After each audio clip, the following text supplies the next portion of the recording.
আসসালামু আলাইকুম রহমতুল্লাহ। আমরা আসছি মাওলানা এনামুল হক সাহেবের বাসায়। ওনার আগে বাসায় নলকূপ ছিল না, ফলে তার পরিবার যেহেতু পর্দা করে, ফ্যামিলি সবাই পর্দা করে, খুব একটু সমস্যা হচ্ছিল। তো আলহামদুলিল্লাহ আমরা সামাজিক কিছু কাজ করে থাকি, সে মোতাবেক কলটা হয়ে গেছে। আমরা তার অনুভূতি শুনবো, কলটা হওয়াতে তার কেমন কি উপকার হলো। আসসালামু আলাইকুম রহমতুল্লাহ। ধন্যবাদ যে তারা আমাকে একটা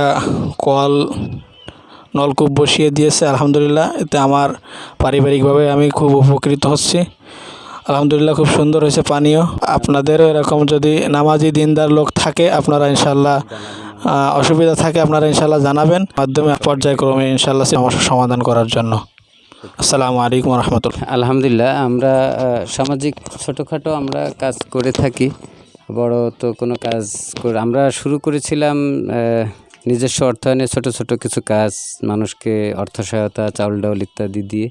এরপরে আস্তে আস্তে আমরা একটু আমাদের পরিধি বাড়িয়েছি। তো আপনাদের এরকম যারা ধর্মীয় পরিবার খুব কষ্টে আছে বা খুব দরিদ্র পরিবার পানির সংকটে ভুগছে, এমন হলে আমাদেরকে জানানোর চেষ্টা করবেন। আমাদের সাধ্যের মধ্যে যদি থাকে আমরা ইনশাল্লাহ আমরা এই কাজটি ডেওতলায় আমরা 321 কোড আমরা কাজ শেষ করেছি, 322টা কাজ শেষ করেছি। আমরা পাকা টাকা হয়ে গেলে আমাদের ডিজাইন আপনাদেরকে আবার শেয়ার করবো ইনশাল্লাহ। আসসালামু আলাইকুম রহমতুল্লাহ।